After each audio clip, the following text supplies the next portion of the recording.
But so if you're a beer beginner, like I still am, and you want to put together your first event for beer tasting, what would be a good level to start on? Are you saying, should I get 5, 6 cheeses and 10 beers, or should I start with something easier, smaller than that? No, I would say that it depends what you would like to achieve.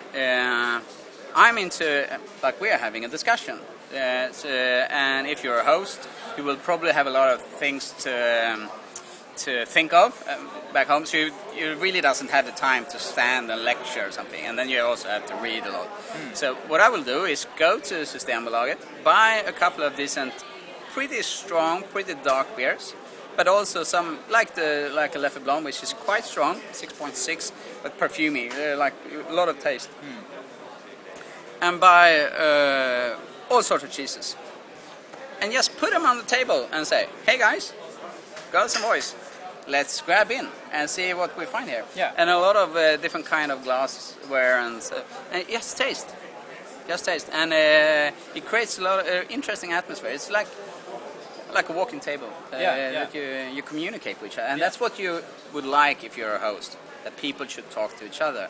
Now you brought them. That might be a good idea for the next for a future episode of Bardelli TV to actually film a tasting like that. Yeah. So just bring in the tools. Okay, the word is free. Go for it. All right. And they will find awful taste pairings, but they also find a lot of good ones. Yeah. I think we could talk forever about this topic again.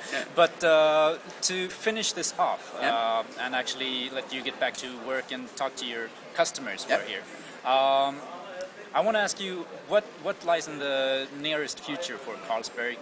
What are your any specific launches of brands and new beers that you want to? There will be some launches which I can't tell you about. But what I can tell you about is a few that we just have at the moment, actually, and that's a lot of fun.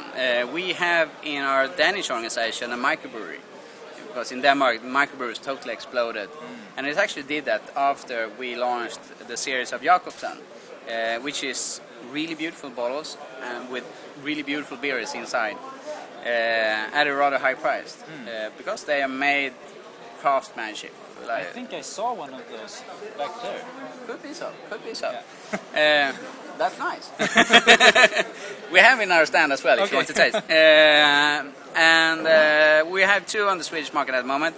One as a seasonal, that's the Christmas beer, Golden Naked Christmas Ale. That will be launched in a month, more or less. And you should have one of those. It's they normally sales out, say, within 3 weeks or something.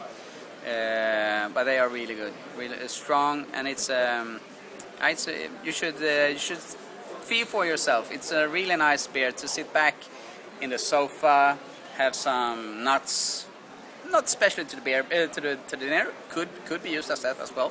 But it's a good gift as well if you're attending to like a glögg party, like a Glühwein party, more or less, at one of your friends. But the other one, Sass Blonde, is like a Belgium-style beer, like Duvel, but with a Czechish aroma hops in it, and it's really nice. It's very calm in taste. It's quite strong. It's 7.1% something, but it's a beautiful beer. And we had it in the special assortment in Systembolaget, which you have to pre-order. But it has been pre-ordered that much, and you have to buy a case, and every bottle costs 50 kronor, so it's not that inexpensive. But so many consumers has bought them, so Systembolaget now decided to take it in. In the standard assortment. Yeah. It's possible. It won't be in any stores, but the stores can buy it, and can put them on the shelf if you demand it. So it's up to those lovers of Sass Blonde to go out and ask for Sass Blonde at your local Systembolaget store. And that's rare. That doesn't happen that often, I would say. Maybe once, twice a year at the most. And would you say that these are 2 good seasonal beers? Sass Blonde is good for all around the year. Okay. And it's like a luxury beer which you share. And that's one of the main things that I think will come the next year. People start to share a bottle of beer as they do with a bottle of wine. So you have a nice beer on your table.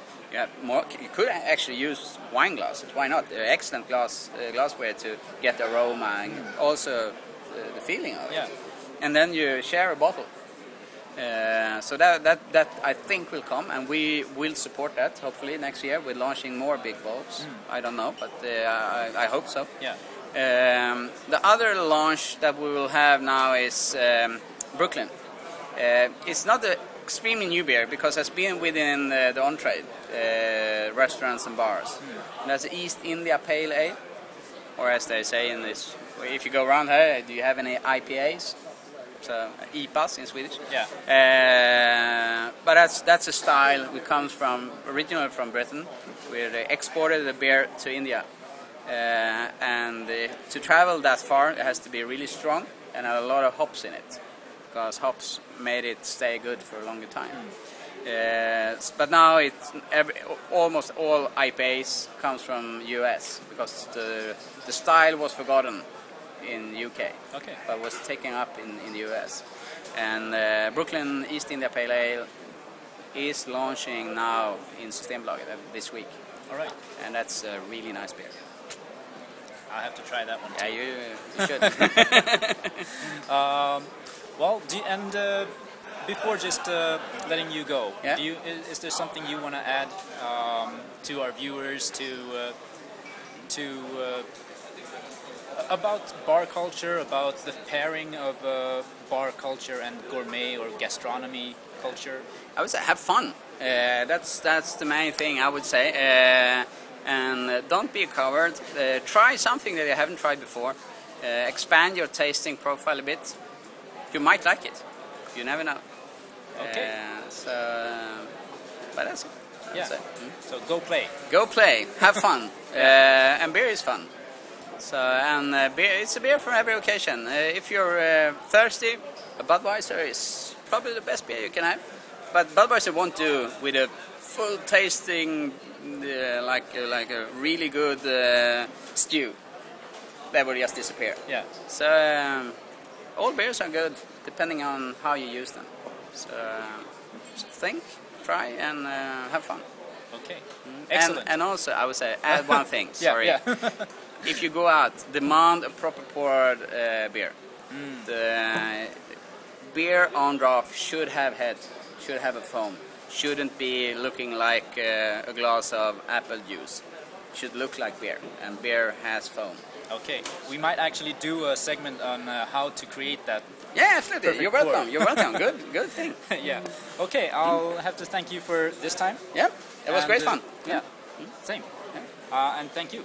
See you.